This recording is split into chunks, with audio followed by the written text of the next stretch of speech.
आखिर क्या हुआ जो अचानक से प्राण प्रतिष्ठा से पहले साक्षात प्रकट हो गए महादेव? जी हां दोस्तों, यह खबर अयोध्या नगरी की है।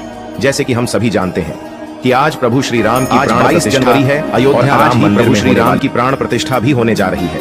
लेकिन उससे पहले अनेकों घटनाएं अयोध्या में घट चुकी है, जिसमें सर्वप्रथम गिद्धों के झुंड की घटना हम सभी के सामने आई थी, जिन्हें जटायु का रूप बताया गया था। उसके बाद वानरों के झुंड की घटना हम सभी के सामने आई, जिन्हें हनुमान जी का रूप बताया गया। और उसके बाद भालू के झुंड की घटना भी हम सभी के सामने आई थी। दोस्तों, हम सभी पक्के सनातनी हिंदू भाई हैं, तो पहले चैनल को सब्सक्राइब करें, वीडियो को लाइक करें और कमेंट में जय श्री राम जरूर लिखें। महादेव भी स्वयं प्रभु श्री राम की प्राण प्रतिष्ठा को देखने के लिए अयोध्या में प्रकट हो गए हैं। दोस्तों, जहां एक तरफ पूरी अयोध्या प्रभु श्री राम की प्राण प्रतिष्ठा की तैयारी में जुटी हुई थी, वहीं दूसरी ओर इस घटना को देखने के बाद सभी लोगों की आस्था प्रभु श्री राम के लिए और अधिक बढ़ गई। दोस्तों, महादेव को तो संसार में परम पूज्य भगवान माना जाता है, क्योंकि वो ही सृष्टि को चलाते हैं और वो ही प्रथम ईश्वर भी माने जाते हैं। दोस्तों, भगवान शिव ने हर काल में लोगों को दर्शन दिए हैं। वे सतयुग में समुद्र मंथन के समय भी थे और त्रेता में राम के समय भी। द्वापर युग की महाभारत काल में भी शिव थे और कलिकाल में विक्रमादित्य के काल में भी शिव के दर्शन होने का उल्लेख मिलता है।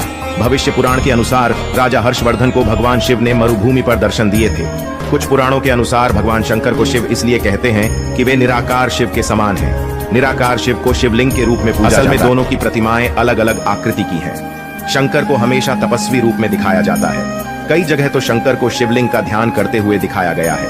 अतः शिव और शंकर दो अलग अलग सत्ताएं हैं। माना जाता है कि महेश और महाकाल भगवान शंकर के द्वारपाल हैं। रुद्र देवता शंकर की पंचायत के सदस्य हैं। दोस्तों, यह रहस्य की बात है कि भगवान शंकर का विवाह सर्वप्रथम प्रजापति दक्ष की पुत्री सती से हुआ। फिर जब वे यज्ञ कुंड में कूदकर भस्म हो गईं, तब उन्होंने दूसरा जन्म लिया और हिमवाण की पुत्री पार्वती कहलाई। कहते हैं कि गंगा, काली और उमा भी शिव की पत्नियां थीं। भगवान शिव ने पार्वती से विवाह करने के बाद कार्तिकेय नाम का एक पुत्र प्राप्त किया। गणेश तो माता पार्वती के उपटन से बने थे। सुकेश नामक एक अनाथ बालक को उन्होंने पाला था। जलंधर शिव के तेज से उत्पन्न हुआ था। अयप्पा शिव और मोहिनी के संयोग से जन्मे थे। भूमा उनके ललाट के पसीने की बूंद से जन्मे थे। अंधक और खुजा नामक दो पुत्र और थे, जिसके बारे में ज्यादा उल्लेख नहीं मिलता है। शिव के प्रमुख 7 शिष्य हैं, जिन्हें प्रारंभिक सप्तर्षि माना गया है। इन आर्षियों ने ही शिव के ज्ञान को संपूर्ण धरती पर प्रचारित किया, जिसके चलते भिन्न भिन्न धर्म और संस्कृतियों की उत्पत्ति हुई। शिव ने ही गुरु और शिष्य परंपरा की शुरुआत की थी। शिव के शिष्य हैं शुक्र, सहस्राक्ष, महेंद्र, प्राचेतस, मनु, भरद्वाज। इसके अलावा 8वें गौर शिरस मुनि भी थे। शिव के शिष्यों में वशिष्ठ और अगस्त्य मुनि का नाम भी लिया जाता है। मित्रों, इस घटना ने सभी लोगों के मन में आस्था की एक नई किरण जलाई है। मित्रों, इस समय अयोध्या में प्रभु श्री राम की प्राण प्रतिष्ठा बहुत ही धूमधाम से हो रही है और चारों तरफ राम नाम की धूम ही मची हुई है।